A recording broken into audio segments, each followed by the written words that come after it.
ఓం శ్రీమాత్రే నమః. శ్రీ శివాయ గురవే నమః. యఃకర్త జగతాం భర్త సంహర్త మహసాం నిధి ప్రణమామి తమాదిత్యం బహిరంతస్తమోపహం. వీక్షకులు నమస్కారం.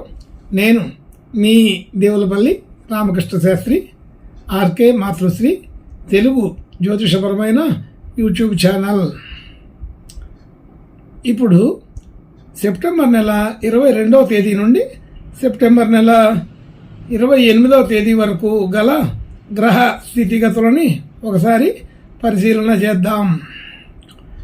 కన్యా రాశిలో సూర్యగ్రహం, కేతుగ్రహం, తులారాశిలో శుక్రగ్రహం, కుంభరాశిలో శనిగ్రహం వక్రస్థితి, అలాగే మీనరాశిలో రాహుగ్రహం, మేషరాశిలో చంద్రగ్రహం, వృషభ రాశిలో గురుగ్రహం, మిథున రాశిలో కుజగ్రహం, సింహరాశిలో బుధగ్రహం సంచరిస్తున్నాయి. ఇటువంటి గ్రహ సంచారాన్ని అనుసరించి ఈ వారం రాశులకి వార ఫలాలు తెలుసుకుందాం. ఓం శ్రీమాత్రే నమః. ఇప్పుడు తులారాశి వారి గురించి తెలుసుకుందాం. తులారాశి వారికి రాశిలో శుక్రగ్రహం, అలాగే 5వ స్థానంలో శనిగ్రహం వక్రస్థితి, 6వ స్థానంలో రాహుగ్రహం, 7వ స్థానంలో చంద్రగ్రహం, 8వ స్థానంలో గురుగ్రహం, 9వ స్థానంలో కుజగ్రహం, 11వ స్థానంలో బుధగ్రహం, 12వ స్థానంలో రవి కేతు గ్రహాలు సంచరిస్తున్నాయి. ఇటువంటి గ్రహ సంచారాన్ని అనుసరించి ఈ వారం తులారాశి వారికి గతానికంటే కొంత భిన్నంగా మార్పులు వచ్చేసాయి. ఇంకా కొంత రావాల్సిన పరిస్థితి కూడా ఉన్నది. అయితే ఈ వారం కొంత గత వారం కంటే కొంత అనుకూలమైన వాతావరణాన్ని చూడవలసిన పరిస్థితి వస్తోంది. అయితే మంచి అనుకూలమైన స్థితిగతులే ఉంటాయి. ఆలోచన తీరు బాగుంటుంది, అమలు చేసే విధానం కూడా బాగానే ఉంటుంది. అలాగే ధన యోగాదులు, రావాల్సిన ధనం సకాలంలో రావడం, మనం ఇవ్వవలసిన చోట సకాలంలో ఇవ్వడం అన్నీ కూడా జరుగుతూ ఉంటాయి. పెద్దగా ఇబ్బందికరమైన విషయాలు ఏమీ లేవు. కొంత స్పీడ్ పెరుగుతుంది గతంలో కంటే. అలాగే కుటుంబ సభ్యులు, బంధుమిత్రులు అందరితో కూడా కొంత అనుకూలమైన వాతావరణాన్ని చూడగలుగుతాము. అలాగే గృహ వాహన యోగాదులు ప్రయత్నం చేస్తే సిద్ధించే అవకాశం ఉంది.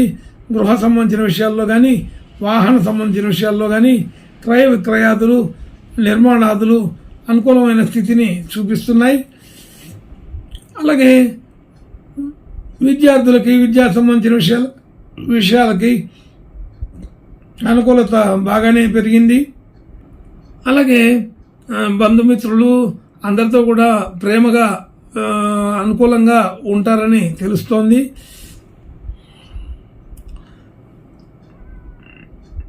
అలాగే రుణ సంబంధించిన విషయాల్లో చిన్నపాటి వివాదాలు వచ్చినప్పటికీ వాటిని పెంచుకోకుండా చూసుకోండి. వివాదాలు రాకుండా చూసుకోవడం అనేది ఒక విషయం. అయితే అనుకూల పడతాయి, పెద్దగా ఇబ్బందికరమైన విషయంగా ఉండవు, కానీ జాగ్రత్తగా ఉండడం అనేది చెప్పబడుతున్న సూచన. అలాగే భార్యాభర్తల మధ్య అనుకూలత బాగానే ఉంటుంది, పెద్దగా సమస్యలు ఏమీ లేవు. అలాగే కొత్తగా పెట్టుబడులు, డిపాజిట్లు చేసే వాళ్ళకి, చేయాలనుకునే వాళ్ళకి పూర్తి అనుకూలత అయితే లేదు. అవసరానికి తగినట్లుగా ఆ డిపాజిట్లలో కానీ, షేర్ మార్కెట్లో కానీ ద్రవ్యాన్ని మనం ఉపయోగించుకోవాల్సిన పరిస్థితి ఉంటుంది. అయితే ఆర్థికపరమైన ఒత్తిడి లేకుండా చేసుకోవడం జరుగుతుంది. అలాగే భాగ్యస్థితి కొంత వృద్ధి అయింది, ఇంకా వృద్ధి అయ్యే అవకాశం ఉంది. భూ సంపద పెరుగుతుందని అర్థం. భూమికి సంబంధించిన విలువలు పెరుగుతాయని తెలుస్తోంది. అలాగే ఉద్యోగ స్థితిలో చిన్న చిన్న మార్పులు జరిగే అవకాశం ఉంటుంది. అలాగే ఉద్యోగ స్థితిలో గుర్తింపు, గౌరవం కలిగే అవకాశం కూడా బాగానే ఉంది. మనం చేసిన పనులకి మంచి అనుకూలమైన స్థితిగతులే చూడగలుగుతాము. అందరితో కలిసి ఆనందంగానే ఈ వారం గడిచిపోతుంది. పెద్దగా చెప్పుకోదగినంత ఇబ్బందులు అయితే ఏమీ లేవు. స్వల్పంగా వచ్చేవి మాటల వల్ల, మాట తీరు వల్ల, మనం అర్థం చేసుకోవటం, ఇతరులు మనల్ని అర్థం చేసుకోవటం, దాని మీద కొంత పరిస్థితి ఆధారపడి ఉంటుంది. కాబట్టి పొరపాటు లేకుండా జాగ్రత్తగా మాట్లాడి జాగ్రత్తగా వ్యవహరిస్తే అన్ని విషయాల్లో కూడా విజయం పొందగలుగుతారు, అనుకూల స్థితిని చూడగలుగుతారు. ఇంకా మంచి శుభ లక్షణాలు కలగడం కోసం ఈ తులారాశి వారు కనకదుర్గా మాతని ఆరాధించడం, పూజించడం వలన ఇంకా మంచి శుభ లక్షణాలు కలిగే అవకాశం ఉన్నది. శుభం భూయాత్. ఓం శ్రీమాత్రే నమః.